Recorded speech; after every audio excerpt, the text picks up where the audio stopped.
नमस्कार दोस्तों, मैं विशेष कुमार आपका इलेक्ट्रिकल विशेष चैनल में स्वागत करता हूं।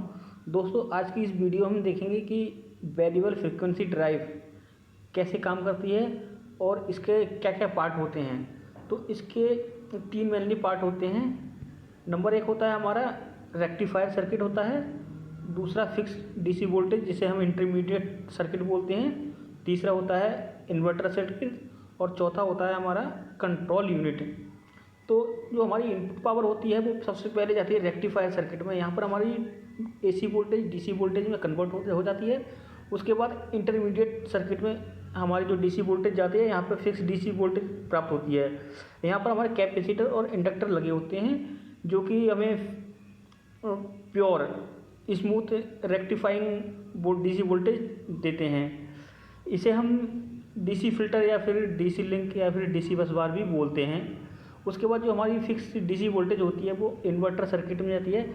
यहाँ पर इन्वर्टर सर्किट के द्वारा हमारी जो डीसी वोल्टेज एसी वोल्टेज में कन्वर्ट हो जाती है, और किस हिसाब से ये कन्वर्ट होनी है, कितनी फ्रिक्वेंसी पे कन्वर्ट होनी है, उसके लिए कंट्रोल यूनिट होता है। जैसे हमें रिक्वायर्ड फ्रिक्वेंसी जितनी भी चाहिए, कंट्रोल यूनिट के अकॉर्डिंग हमारी जो वोल्टेज और फ्रिक्वेंसी दोनों चेंज होती रहती हैं। उसके बाद ये जो वोल्टेज होती है हमारी मोटर में अप्लाई हो जाती है। तो ये तो रहा हमारा इसके पार्ट और क्या इसका फंक्शन होता है। उसके अब हम देखते हैं कि बीएफडी काम कैसे करती है, इसके कनेक्शन कैसे होते हैं। दोस्तों, ये मेरे पास एक ड्राइव है डेल्टा की बीएफडी ईएल सीरीज की। ये 3.7 किलोवाट यानी कि 5 एचपी की ड्राइव है, और इसमें आप देखेंगे कि किस तरीके से इसे स्टार्ट करते हैं। इन स्टार्ट मेथड इसके क्या क्या हैं। तो दोस्तों, इसके लिए देखिए दो स्टार्ट मेथड है। नंबर एक 2 वायर सिलेक्शन। इसमें क्या होता है, हम जो डीसीएम हमारा जो डिजिटल कॉमन है उसको हम किसी प्ले रिले के थ्रू डायरेक्ट MI1 पे दे देते हैं। दूसरा मेथड होता है हमारा 3 वायर सिलेक्शन। इसमें क्या होता है, डीसीएम को हम जो हमारा डिजिटल कॉमन होता है उसको हम NC स्टॉप बटन के थ्रू हम MI3 पे देते हैं, और वहाँ से लूप लेके NO ऑन बटन के थ्रू MI1 पे दे देते हैं। तो हमारा कंट्रोल कमांड से हमारी जो ड्राइव है ऑन हो जाती है। आइए हम ड्राइव में देखते हैं कि किस तरीके से हमने किया है। देखिए यहाँ पे 2 वायर सिलेक्शन में आप देख सकते हैं कि यहाँ पे ये DCM है जिसे मैंने कॉमन लिखा है, और इसको हमने एक प्ले रिले के थ्रू MI1 पे दे दिया है। ये हमारा कॉमन है, MI1 है, और ये हमारी प्ले रिले लगी हुई है, इसके थ्रू हमने इन दोनों को शॉर्ट कर दिया है। अब हम स्टार्ट करते हैं, कमांड देते हैं इसे। ये देखिए मैंने इसे प्ले रिले को ऑन किया और ये हमारी ड्राइव भी ऑन हो गई। ये रन आ रहा लिखा हुआ है। अब हम देखते हैं 3 वायर के लिए क्या करते हैं। हम 3 वायर के लिए हमने यहाँ से ये DCM लिया है, डिजिटल कॉमन। उसके लिए हमने ये NC पे दिया है, अपने जो पुश बटन है हमारा NC पे दिया। उसके जो आउटपुट निकला है उसे MI3 पे दे दिया है हमने, ये MI3 पे दे दिया है नीचे। उसके बाद जो लूप हमारा NO से निकला था उसको हमने स्टार्ट कमांड के लिए दिया है। जो MI3 पे दिया है स्टॉप कमांड के लिए दिया है, और ये जो दिया है हमने NO के बाद MI1 पे स्टार्ट कमांड के लिए दिया है हमने, ये ऊपर MI1 पे। ये मैं आपको ऑन करके दिखाता हूँ। ये देखिए यहाँ पे कमांड रन कमांड आ गई है। मैं बंद करता हूँ तो रन कमांड बंद हो गई। इस ड्राइव में आपको 3 टर्मिनल दिख रहे होंगे आपके RA, RB और RC।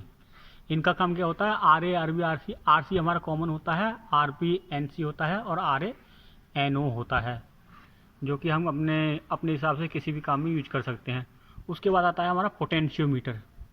पोटेंशियोमीटर का क्या काम होता है, हमारी जो अगर ड्राइव होती है ऑटो में हो या फिर मैनुअल में हो, रिमोट में होती है, तो रिमोट में फ्रिक्वेंसी को कम या ज़्यादा करने के लिए, मोटर की स्पीड को कम ज़्यादा करने के लिए पोटेंशियोमीटर का यूज करते हैं हम। ये देखिए इसमें हमारे 3 टर्मिनल होते हैं। एक तो होती है +10 वोल्ट पावर सप्लाई होती है, एक ACM होता है एनालॉग कॉमन, और दूसरा होता है ABI ACI analogue voltage input और एनालॉग कॉमन इनपुट। जो वोल्टेज इनपुट होता है वो 0 से 10 वोल्ट के बीच में होता है, और अगर हम ACI सेलेक्ट करते हैं 4 से 20 मिली एम्पियर के बीच में हमारा रहता है इसका। इसमें क्या करते हैं, हम इसको आपस में कनेक्ट कर देते हैं। ये हमारा पोटेंशियोमीटर है। 1 नंबर को 10 वोल्टेज सप्लाई से, 2 नंबर को ABI ACI से, और 3 नंबर को ACM से कनेक्ट कर देते हैं, और हमारा पोटेंशियोमीटर काम करने लगता है।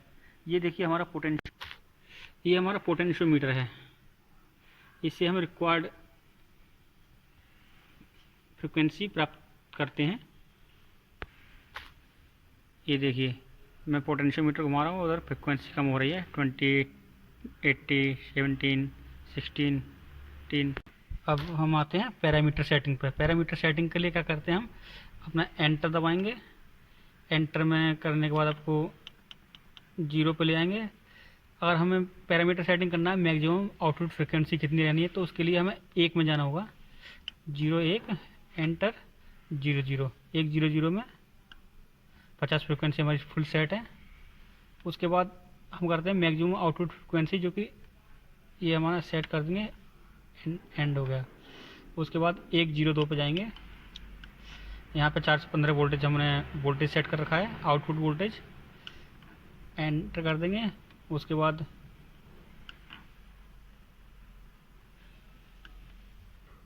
109 पे जाएंगे।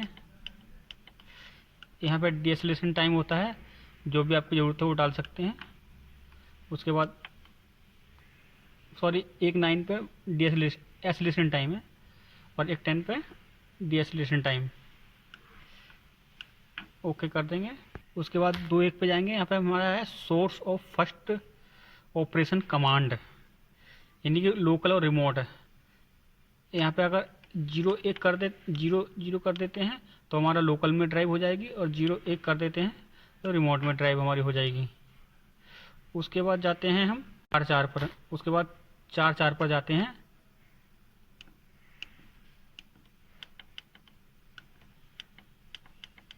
यहाँ पे क्या होता है हमारा, यहाँ पे 2 वायर और 3 वायर सिलेक्शन, जैसे मैंने आपको बताया था 2 वायर सिलेक्शन और 3 वायर सिलेक्शन स्टॉप मेथड का, स्टार्ट मेथड का, वो करते हैं हम।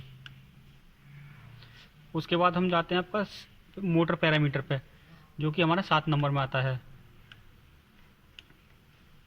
ये आपका 7 नंबर, 7 0 पे आपका मोटर की करंट है कितनी है। उसके बाद 7 1 पे आता है हमारा मोटर की नो लोड करंट। उसके बाद बस पैरामीटर इतने ही काफ़ी होते हैं। पैरामीटर छूट, अभी इसमें एक पैरामीटर छूट गया था 2 4 में, मोटर की डायरेक्शन के लिए।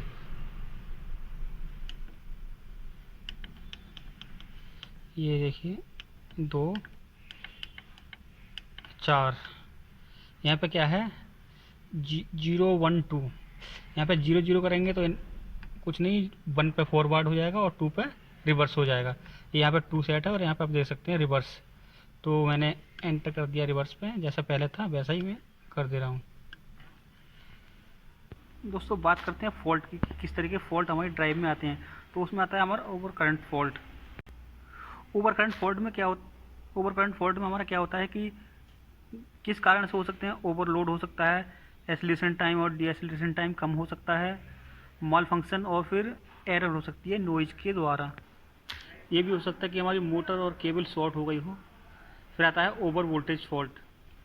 ओवर वोल्टेज में क्या करते हैं हम कि मोटर की जो हमारी ड्राइव में स्पेसिफिक वैल्यू है वो चेक करते हैं। ये देखते हैं कि हमारी जो डीसी बस वोल्ट की वैल्यू है वो जो हमारी प्रोटेक्शन वैल्यू उससे ज़्यादा तो नहीं है, और या फिर इंक्रीज़ करते हैं हम डीएसोलेशन टाइम को, और एसोलेशन टाइम को भी बढ़ा सकते हैं, या फिर एक ब्रेक रजिस्टर भी इंस्टॉल कर सकते हैं अगर हमारी प्रॉब्लम का सॉल्यूशन नहीं होता है तो। तीसरा फॉल्ट आता है ग्राउंड फॉल्ट। उसको तो हम नॉर्मली देख सकते हैं कि हमारी ग्राउंडिंग सही तरीके से है या नहीं है। फिर आता है हमारा लो वोल्टेज फॉल्ट। वो भी हम चेक कर सकते हैं कि हमारा लो वोल्टेज कहाँ कोई दिक्कत तो नहीं है इनपुट सप्लाई में। उसके बाद आता है ओवरहीट। ओवरहीट क्यों होता है, ओवरहीट हो सकता है हीट सिंक हमारी ओवरहीट हो रही हो, या फिर लोड हाई हो, या फिर हमारा कूलिंग फैन जो है बंद हो या नहीं चल रहा हो, या फिर सराउंडिंग टेम्परेचर जो आसपास का हमारा टेम्परेचर है ज़्यादा हाई तो नहीं है पैनल में। फिर आता है हमारा ओवरलोड। ओवरलोड क्या आता है, हाई लोड की वजह से ओवरलोड आ जाता है, तो उसके लिए हमें चेक करना पड़ेगा कि हमारी मोटर ओवरलोड तो नहीं है, मोटर या फिर ड्राइव के अकॉर्डिंग मोटर बड़ी तो नहीं लगी हुई है। धन्यवाद।